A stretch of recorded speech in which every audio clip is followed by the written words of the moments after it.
Good afternoon, everybody. Welcome to today's webinar, where we're going to be talking about electrification, and particularly electrification related to consumer products. In today's session, we're going to focus on many different facets that relate to electrification for consumer products and how companies developing these products can find opportunities for growth through examining a wide range of different insights and trends, looking at consumer insights, regulatory trends, technology developments, and end-of-life options. My name is Jeff Cope. I'm a senior director here at RTI Innovation Advisors. I'll be your moderator for today's session. My colleague, Taylor Moot, will be leading the presentation, and I'll introduce you to her in just a moment. Here's the plan for today.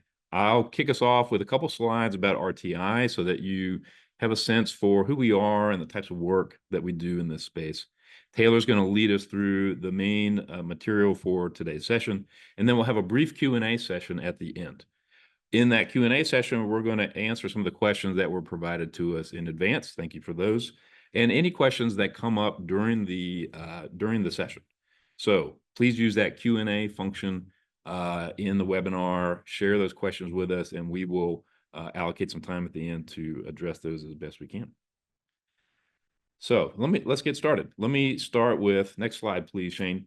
Let's start with a quick snapshot of who we are.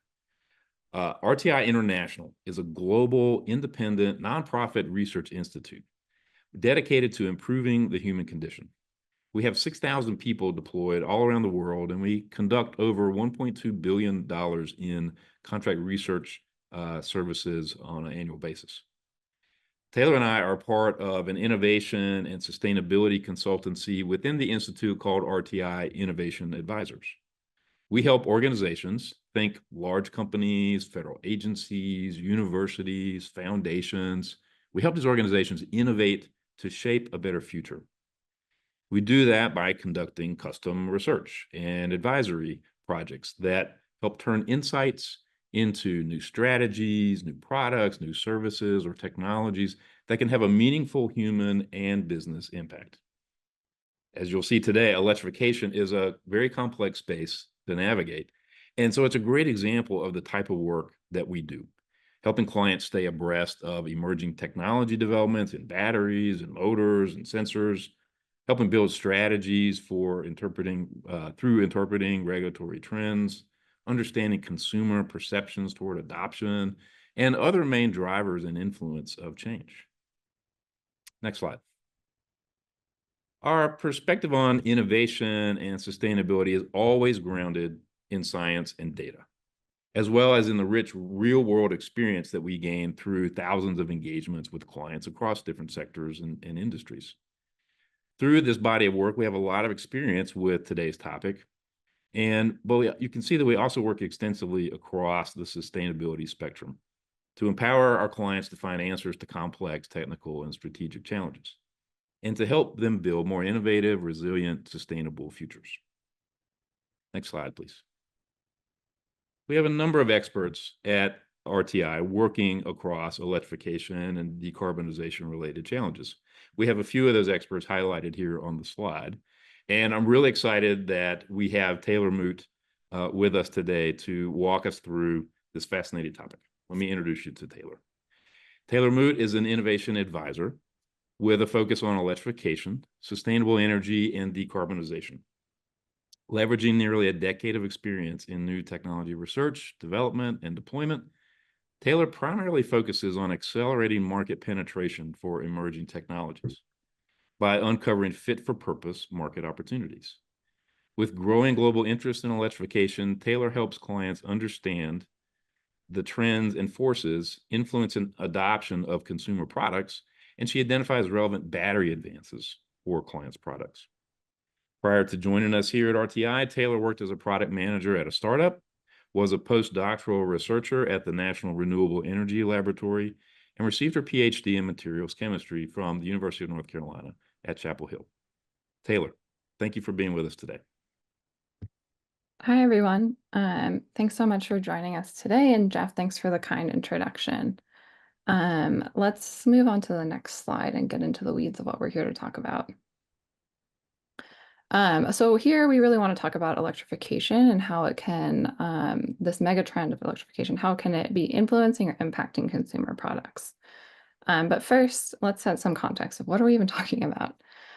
So first, what's the challenge? What's the problem that we kind of are interested in solving? That is that residential greenhouse gas emissions, including both direct emissions from your house, as well as those indirect emissions that are produced when generating electric power for your house. All of that, when you add to get together, accounts for about 20% of total US greenhouse gas emissions, which is quite a lot. That's not a small percentage. To tackle these challenges, there's a bunch of different approaches and technology solutions that have been developed. We have just a handful of those on the slide here. And then these can range from energy efficiency solutions such as LEDs, smart thermostats, and other energy efficient appliances. Others are more so focused on electrifying existing equipment that typically runs on gas, such as electric vehicles, electric lawn equipment, induction stoves, and heat pumps. The last bucket is products that actually produce or store energy, and those are really your rooftop solar and backup batteries. Across all of these categories, we see technologies that have been around for a while and have been integrated into homes for a long time, as well as ones that are becoming new and consumers are really interested in today. A fun fact that I always like to share is that LEDs now account for over 50% of global residential lighting sales. And if you are perhaps like me, you remember when LEDs were very expensive and novel. So it's been very cool to see within my lifetime of actually buying things for my own house, this has changed. Next slide, please. So today, this is a huge world. Electrification, home electrification is a massive space. Today, really what we want to focus on is what does this all mean? What does this mega trend of electrification matter to the folks that were hopefully attending this webinar today? How can this massive electrification trend impact consumer goods just beyond the ones that I just mentioned? And what does it mean for those individual product groups that I have listed at the bottom? Consumer electronics, small appliances, power tools, electric lawn equipment, and things around the e-mobility and that micro-mobility space. We want to understand kind of how, as we see battery advancements driven by all of these topics that I talked about before, how can those be used or co-opted for these types of products here that we've listed today? Next slide, please.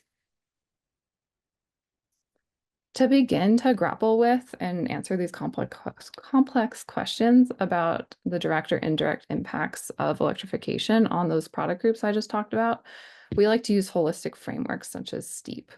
So STEEP stands for social, technological, environmental, economic, and political. And it really helps us ensure that we're thinking through the full set of drivers and barriers of change that are considered. Because new technology, when it's being adopted, it depends on all of these, and these are often interconnected, right? You're probably having political and economic talking to each other, environmental and social are interconnected, as well as honestly all of them together. So this is kind of how we like to set ourselves in the right situation to make sure that we're thinking thoughtfully about all these different facets as well as how they're connected. So to do that, we start to ask questions such as what regulations and policies are relevant and how may they impact product adoption. Then we ask things like what trends and forces are driving consumer behavior? What are those new technologies and advancements that exist that can be deployed today as well as in the future?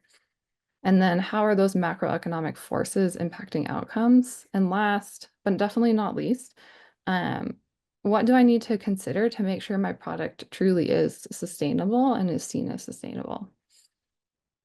You know, each of these topics could certainly take an entire webinar on their own. So we're going to try to focus on some key takeaways from each and use this framework as a guide to the conversation about electrification.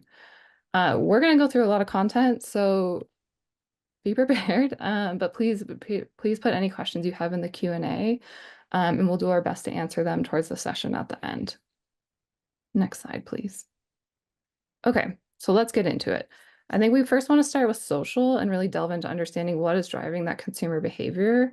Because as we're thinking about consumer products, this is obviously one of the key questions we want to start with. While this is a global trend, we're really going to mostly focus on the US today, just given kind of simplifying the conversation we want to have. So within the US, as well as I said globally, we're seeing increased interest in purchase of electrified homes. For example, About 7% of US homes have solar installed. Within the US, about 8% of cars purchased in 2023 were EVs, where we're seeing globally that's at about 18%. It's quite high, just given how relatively new the technology is. Um, and then when we think more globally, we see that even back in 2022, EVs accounted for 75% of two-wheelers. So that's your scooters, e-bikes, motorcycles purchased in China. So this is not day one of this. This has been moving for a while, and we're really kind of at this precipice of that innovators transitioning into early adopters, which is a super exciting spot to be. So we have the stats, we kind of get the idea, things are moving, but we want to know who are those customers and what is motivating them and why are they interested in electrifying? So there's a couple of ways we like to think about this, but first I'll talk through kind of the core component. So we like to think through these questions through the lens of how innovations diffuse through different consumer groups. You'll see that diffusion of innovation graph on the right. Thinking through what are those groups and what motivates them from the innovators, the early adopters, early majority, late majority, and laggards. Here we have a few examples, really just backed by aggregated data of what are some characteristics that might exist for early adopters in the US, and that 13% of that population that's interested in trying these new products. This is really generic across electrification and not really specific to one particular product, but hopefully you kind of get the gist of how we think about this, as well as some of those higher level trends and motivators. So these folks that are early adopters, they tend to have high household incomes. For example, in 2023, almost 20% of all EVs purchased in the US came from households that had over 250K as their incomes, which is the highest bracket that we tend to look at. Additionally, they tend to have already begun to electrify their home. Again, in the US, households with solar panels are 80% more willing to try to electrify their water heaters. We even see that having an electric lawnmower can make a difference. Those households that have an electric lawnmower also are 30% more willing to try a water heater. Or sorry, an electric water heater, not just any water heater. The last part is that they're motivated by sustainability. So those customers that are currently looking at new products that could be electrified, such as electric cars, heat pumps, electric bikes, induction stoves, those types of things, they can be characterized as believing that collective solutions can solve complex systems problems. That is like one of their core values that they kind of can motivate purchases. Therefore, they generally tend to believe that they tend to value caring for the earth and therefore are more likely to be concerned and motivated by climate change. What we're seeing as well is sort of some of the characteristics emerge for that early majority section as well. That's nearly 1/3 of consumers. And what they're motivated by the US, or at least what those emerging signals are that we're seeing, is that one, they tend to be distributed across the US. They can live in rural communities, they live across all 50 states. Before and kind of that innovator early adopter phase, a lot of the folks that were electrifying were doing it in states or cities, smaller pockets that was tend to be driven by financial incentives through the state or local efforts, as well as ease of implementation, which can mean anything from can you actually connect your house? Can you put solar on your house based on rules with your utility, as well as access to EV chargers? All of those things make a difference. But what we're seeing now is that there's more folks across the US that are interested in this. So a stat that I always think is really interesting is if you look at this is very specific, but I do want to get it right. The retail investments of zero emission vehicles as a percentage of GDP by state. So like amount of money spent versus amount of money of the GDP by state. The purchasing of EVs is actually highest in Oklahoma at 0.87%, whereas California is at only 0.65%.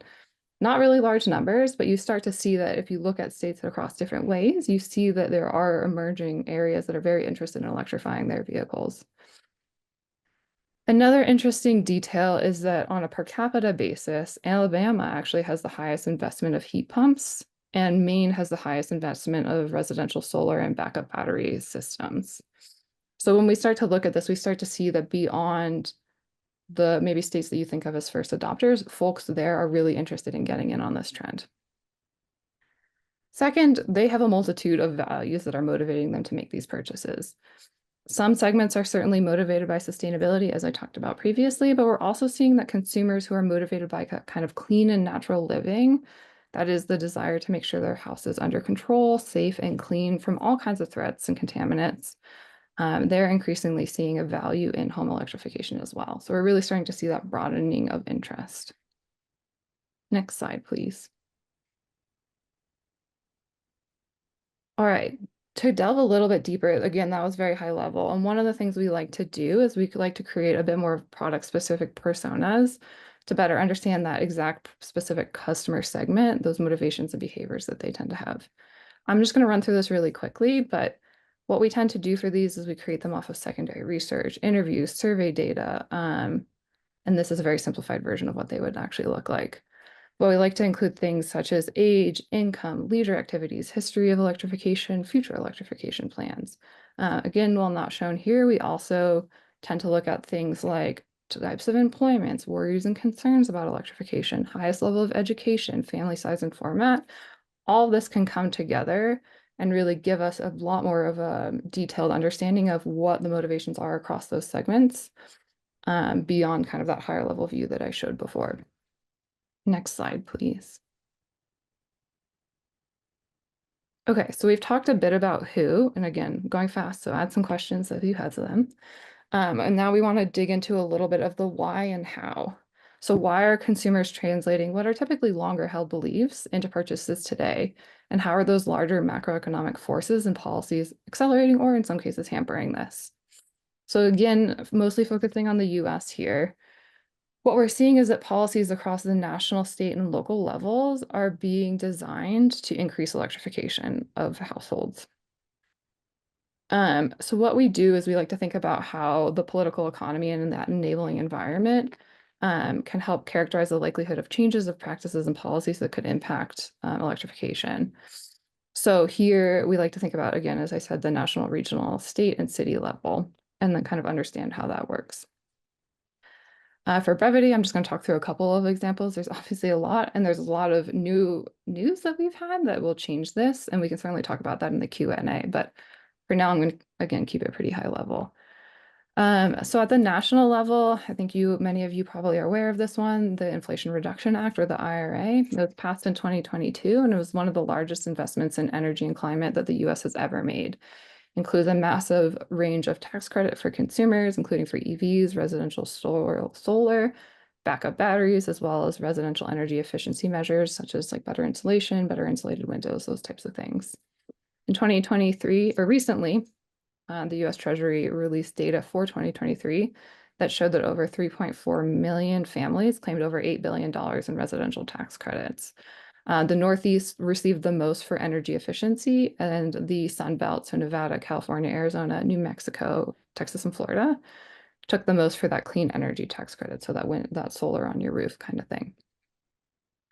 In the US, states tend to have considerable power to set policy, and thus we can see that states can also have an outsized impact on incentivizing consumer purchasing behavior writ large, regardless of what products you're thinking about. All 50 states have some level of incentive or policy to promote the adoption of renewables and energy efficiency. The impact of which really can vary heavily state by state, depending on the specific products they target, such as energy efficient windows to solar to EVs, as well as the type of incentive. So some have free vehicle registration for EVs versus actual tax incentives to purchase a new product. All of that will impact how those consumers move through these. Last, cities are providing incentives and policies to promote electrification. Cities can provide those policies.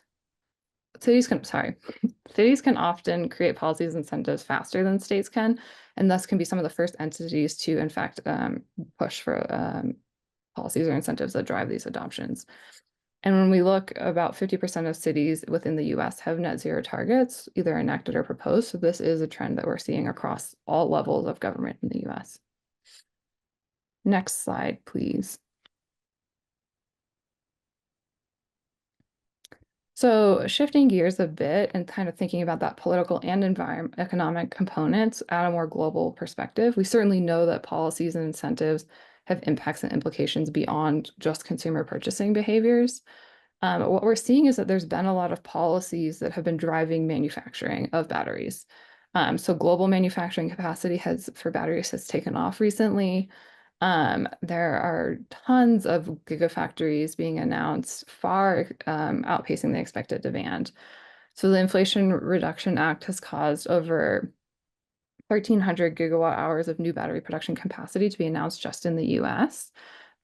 We're seeing that is when you add that together with everything that's happening in US, Canada, Europe, India, and China, adds up to nearly 8 terawatt hours of battery capacity manufacturing. And we're only expecting the demand for 2025, that same time frame, is closer to 1.6 terawatt hours. So a ton of extra capacity.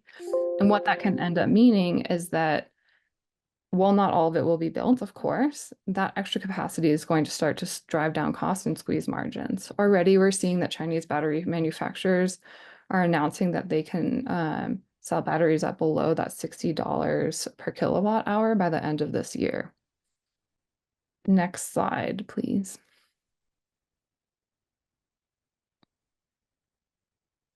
Okay, all these non-technology factors have implications, but I do want to kind of shift to where we actually start, the actual battery technologies. So we kind of have walked through the who and the why. Now I want to talk about the what. What are the batteries that actually matter for the products that you all work on? So we're going to talk about 4 relatively mature technologies and not really the earlier technology readiness level batteries, although there are many exciting ones. Really just trying to focus on the ones that are soon to the market or ones that you can kind of access today. The other thing to point out is that these 4 technologies do a really good job of demonstrating that battery technologies are really not one size fit all.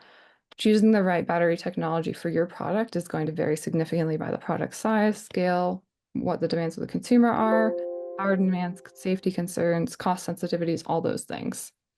Okay, these are kind of aggregated in larger buckets, but there's obviously nuance within these, but I'm going to kind of just keep it at the high level. First, lithium-ion batteries. These are commercially available. You probably have products in them that are using them, your computer, for example. They're available at the large scale and are used, across everything. This in our bucket is going to cover the different cathodes as LFP, NMC, all of that. And given their global scale, they are by far the cheapest batteries on the market to date, although safety can sometimes be a concern depending on where you're using it. Next, sodium-ion batteries. These are batteries where the lithium is replaced by the sodium, and that replacement has 2 important effects. One, because it doesn't have lithium, which is a flammable material, they tend to be much safer. 2, they tend to be much cheaper. Even though they're not being manufactured at the scale of lithium ion, they're expected to reach cost parity around 2025 or 2026. That really is because that sodium that you're using instead of lithium is much cheaper. The drawback of those is that the energy densities tend to be slightly lower than lithium ion. And so they're currently being looked at for options to be used as large scale battery storage for grids and those kinds of things. But others are looking at them for consumer products as well. Silicon batteries are similar to sodium batteries in terms of their stage of development, but they have ample prototypes and manufacturing facilities that are being built today. Here, instead of modifying the cathode, silicon batteries are replacing the graphite anode with silicon in order to give them higher energy densities, about almost double that of some of the lithium-ion batteries. These also tend to have a better ability to produce power under load rather than lithium-ion batteries, and because of that, they're looked at for certain kind of high power requirement applications. The one thing is because they have a higher energy density, they also have safety concerns similar to lithium ion. And then last is the ever elusive solid state batteries. They've been on the cusp of prototypes and manufacturing for years, but they really still are in that advanced R&D stage. We see a lot of announcements around large scale implementation of solid state batteries that are always a couple years out. And so we're kind of imagining that those are closer to 2030. Those tend to be safe as well as have really high energy densities, which is why they're kind of the holy grail. Next slide, please.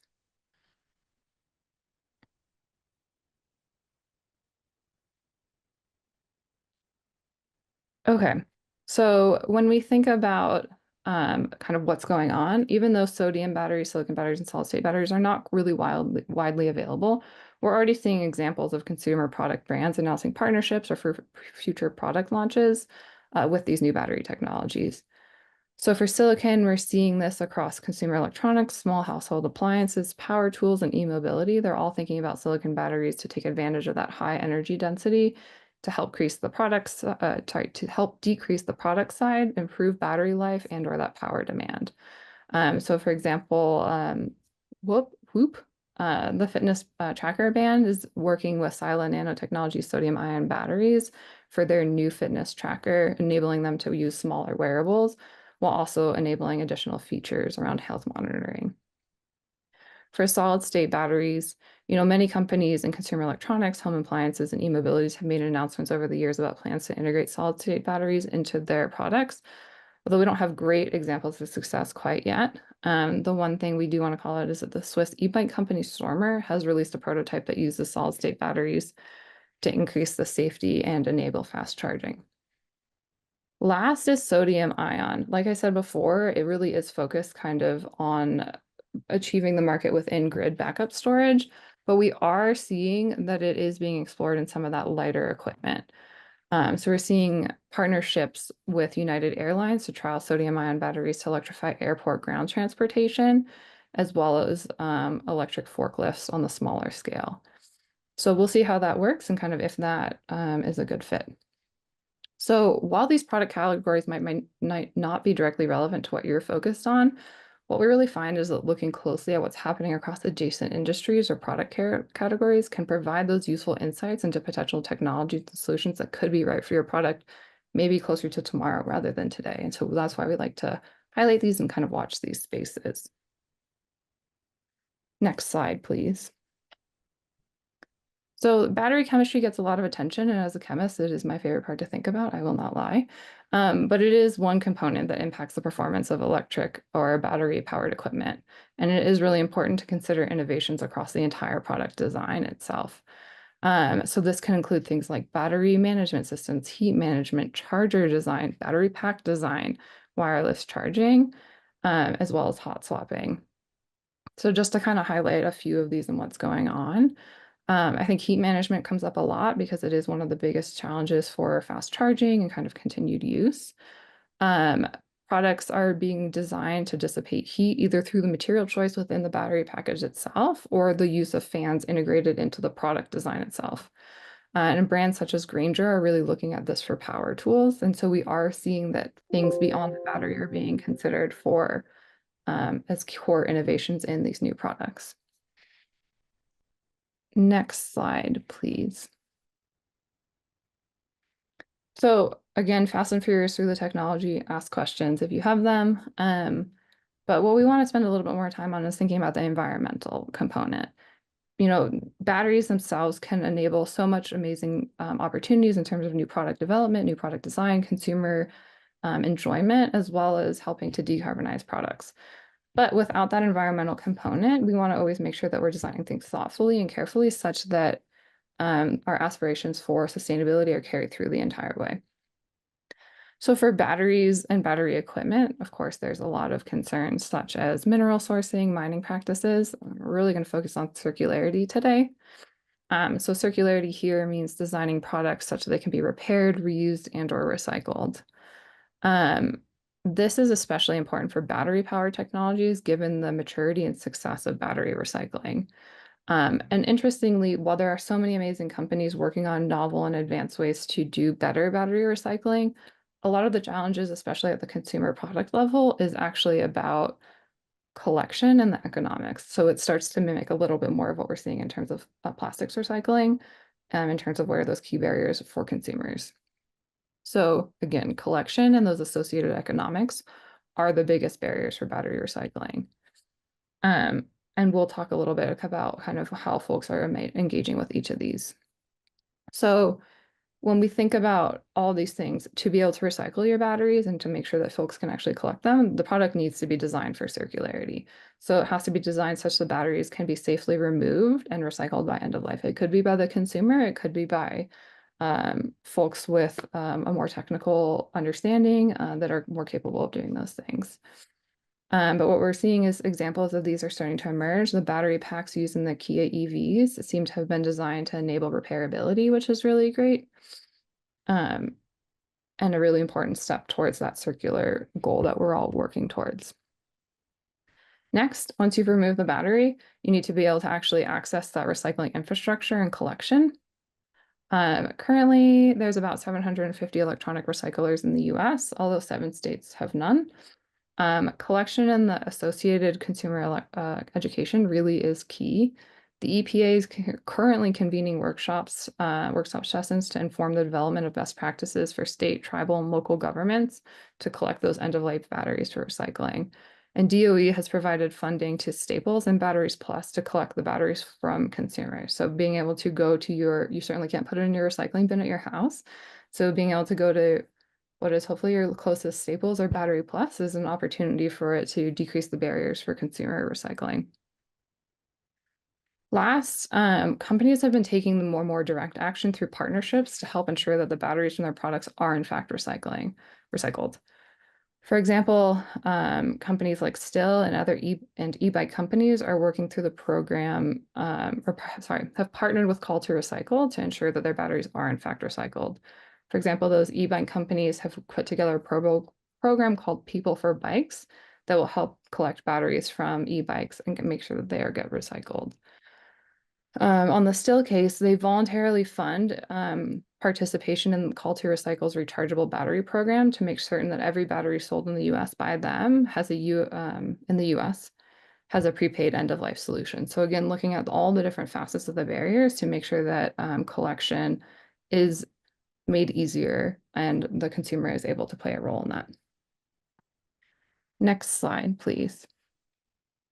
Okay, I know I've gone through a lot of information. I've said it many times. We have a lot that we wanted to talk about, and we did our best to shove it in, but we tend to think that using the STEEP framework hopefully helps make sense of this and tends to also facilitate the idea that you think through a lot of things. What we hope from this webinar is that this framework, the STEEP framework, can help you think through all those interconnected social, technological, environmental, economic, and political drivers and barriers, and that we've been able to provide you with a little bit of new information as well as maybe highlight some areas for you to keep your eyes on. We really want to challenge you all now to kind of see if you can accelerate your electrification electrification initiatives in a thoughtful and informed way. Please go home, think about your STEEP framework and see where you already have knowledge of your products and think about where there's gaps and kind of make a plan to understand what you need to know and how that can help accelerate your strategy. Again, feel free to put any questions you have in the Q&A chat and we'll certainly do our best to answer them. And thank you so much for listening. All right, Taylor, thank you so much for, excuse me, for walking us through a lot of different types of information and showing how that can be incorporated into a, utilizing a STEEP framework, how that can all be kind of rolled together and give a view of where things are and where things are headed related to electrification. We're going to take the last 10 minutes we have here to answer some questions that have been shared with us. And so, Taylor, let's start with one that that feels very timely, given all that's been taking place over the last week here in the U.S. with elections. What do you anticipate the impact of the election might be on electrification in terms of incentives or investments or consumer adoption? What are you seeing as early signs and signals about that? Yeah, I mean, this is the question, right? And I think we're all watching this and trying to understand its implications. And we're definitely grappling with it in real time and with any kind of new announcements that are coming out. So with that being said, here's a couple of things that we're keeping our eyes on. Certainly not exhaustive, but maybe a good place to start. So we're really watching the IRA tax incentives for EVs. We know that the Trump campaign has spoken out against EVs for some time, leading many to think that it could be on the chopping block soon. However, we're seeing kind of counter signals to that, such as 18 Republican representatives, including from states like Georgia, who benefited from battery factories to power EVs. They wrote a letter back in August asking Speaker Johnson not to touch the IRA. So we're starting to see a little bit more nuance about the IRA and the interplay between electrification, those products, and economic development, workforce. All those things are starting to come to play. I think will really be tested as we see what happens. So that's kind of what we're watching there. Certainly, Elon Musk has been named as part of the transition, at least the transition team as part of the what's going forward. So we'll see how he plays a role in EVs, if at all, as well. So again, something else we're watching. Another thing that we're seeing is that the IRA tax credits for energy efficiency are also being seen as high risk for getting cut. So we'll be keeping a close eye on that. The next piece is tariffs. So we're watching tariffs. Lots of conversations about tariffs on both sides of the aisle. So it's not a surprise that it would be perhaps mentioned today. But putting tariffs on imported batteries from China, of course, could drive up the prices of goods, given that the vast majority of batteries in the US, it's about 80%, are coming from China. So if we see that, it could accelerate more domestic manufacturing of batteries, although those are a bit earlier stage. So there is a potential that in the short term, battery prices go up or maybe longer. It kind of depends on how all these pieces work together.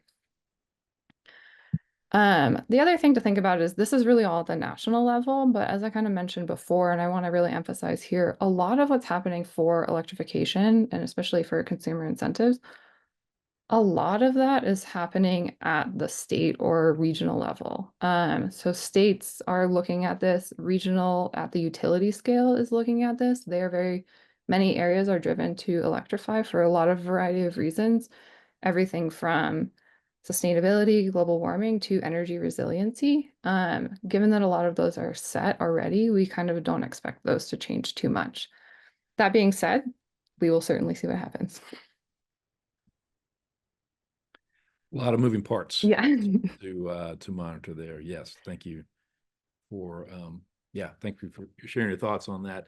Another question that came to us ahead of time. I think a lot of people want to look at the automotive EV space as like a leading indicator because it's maybe been around the longest, or maybe it's furthest into that innovation diffusion curve that you showed earlier. So to what extent do you think the automotive EV space can serve as a leading indicator for consumer adoption, particularly in home electrification kind of products?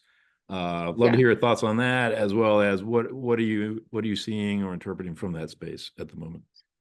Definitely. Yeah. And I mean, this is an important one. We see headlines. I mean, there was a ton of headlines, or a couple of months ago, earlier this year, about EVs are not doing very well. And then we're kind of seeing things picking up. And so there's been just a lot of news and kind of conversation about this. So it's certainly something we're watching too.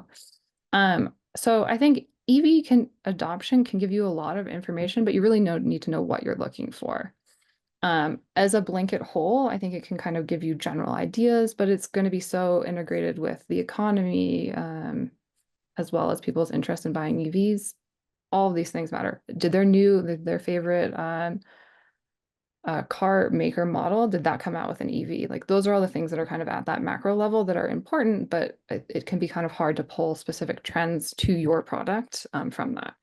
So what we like to do is think a little bit more about like what are your customer segments and what vehicles or vehicle types are they more likely to buy? Are they looking, do you think that your customer base is more likely to buy a Tesla or a Ford F-150 or a Nissan Leaf, right? Those are all very different types of folks that tend to buy those cars. So when you dig down a little bit deeper and to start looking at kind of specific makes and models, we think that those can be much more useful to look at. And they also have very significantly different adoption rates and trends. So in the beginning of the year, when there was a lot of conversation about EVs aren't doing that well, a lot of it was driven by Tesla. Not as many people were buying Teslas, but the other makes and models were actually being sold. Their adoption rates were increasing quite significantly. So it kind of depends on who you think you're going to buy it. But that's kind of how we like to think about it, is like get to the weeds as much as you can, because that's really where you can start making those better parallels. That makes a lot of sense. You touched on battery technology, so that we've got a battery technology follow-up question. You did a nice job of like quickly summarizing the four kind of leading battery examples that are in play at the moment. What are you seeing out beyond that? What are some other emerging battery technologies that you're watching, and what do you see as some of the advantages of those maybe slightly further out, but hopeful technologies in the works? Yes, well, I will fully show my cards and you will tell what I did my PhD and postdoc on because that is where my biases lie. But I just have really liked these technologies, so I'm going to use this opportunity to highlight them. I'm in no way attached to any of these, but um, one of the things that I think is really interesting is this kind of silicon-coated lithium-ion batteries that this company Forge Mhm. Nano is working on. I think what's really novel about and thoughtful about what they're doing is they're really leveraging the like know-how and manufacturing scale of lithium-ion batteries, which are, widely used. But they're doing very novel ways of processing and using chemistry to increase the safety and durability of those by adding this really thin layer of silicon on kind of the cathodes. So that's kind of the space I like to look at is like what's leveraging what exists today, but doing it in a thoughtful way to kind of increase the performance in one way or another of the battery. Um, Ford Nano, for example, has had a series of announcements around their planned 1 gigawatt hour factory in North Carolina that is expected to be operational roughly in 2026, as well as investments from GM. So it's not mm, really, it's not in the lab, but I think it's something that I'm definitely watching and really interested to see kind of who picks that up and where it gets used. Um, we are running low on time, and I think we have one more question. So I'm going to run through the last parts real quick. Okay, true Sure. bias. I did a lot of nanoparticle research, so I am a bias towards where nanoparticles can be used. But silicon nanoparticles have been used in really interesting spaces. They're enabling fast charging in those silicon batteries. Companies like StoreDot are really working on this. So that's an area I'm always watching, is not only the chemistry, but the morphology and how can that be unlocking new areas. I think we'll leave it at those two for now, but there's so many more. We could talk Right. forever about this. Yeah. Could be a whole nother webinar. Yeah. Last question. Then, to what extent do you think other trends that are happening in the consumer space, smart home, Internet of Things, automation, robotics, how and where do you see those aligning with home electrification? Yeah, that is a good question. Yeah, I think so. I think if we kind of devolve ourselves from battery powered technologies a little bit, we think a little bit more broadly around home electrification. There's so many exciting things happening, and batteries, of course, play a role, but I'll start at the high level and kind of work backwards. So when we think about Internet of Things and smart homes, really that idea that like all of your appliances are connected to the internet and therefore can do and work in novel ways is pretty cool. The big thing that I think about in this space is how when you do that, you can start to think about when your home appliances actually run. Like if you want to start your washer and dryer to run overnight, at what time is it running can actually have a significant impact on the carbon footprint of your house. So you can start to time those with when the energy that your house is getting is the cleanest. And I think that can be super exciting. That also leads into this idea of your home as basically like a backup battery for the grid. These are called virtual power plants and are happening. They're happening now. They're insane. I think they're so cool. So I'm just going to co-op this question over to those. But what we are seeing is companies in more of the consumer product space, such as Google with their Google Nest, as well as Tesla with their EVs and Powerwalls, are starting to play a role in kind of fine-tuning when things are being charged, what temperature your house is, all those things, such that you can help the grid be cleaner, which is Mhm. really cool. Yeah. Yeah. Fascinating. Shane, would you pull up the last slide for us here, and we'll wrap things up. Taylor, thanks for fielding those questions, and thank you to everybody for spending time with us this afternoon, digging into various facets of electrification and how to think about that for consumer products. We hope you found this to be an insightful time together. We're dedicated to driving innovation that shapes a better future, and certainly the work that we're doing in electrification feels like it really leans into that. We'd love to continue this conversation with you, and so I hope that you will reach out to Taylor, reach out to me. We'd love to hear about where you are in that electrification journey. What are you working on now? Where do you see the challenges to this? So let's continue that conversation. We look forward to hearing from you. We'd also love your feedback on this session overall. This is something fairly new for us. We're interested in seeing like what the value of these types of engagements can be for you, our audience. So as you're signing off today, a quick survey will flash up. We hope that you'll take a couple moments to complete that. And to entice you to do that, there will be a drawing from those who complete the survey. There'll be a $50 Amazon gift card that will be randomly drawn. So hope you'll take a couple minutes and do that. again, thank you all for being with us. We really appreciate your time and attention and great questions, and just wish you all a great rest of the day. Thanks so much. Bye-bye. Thank you.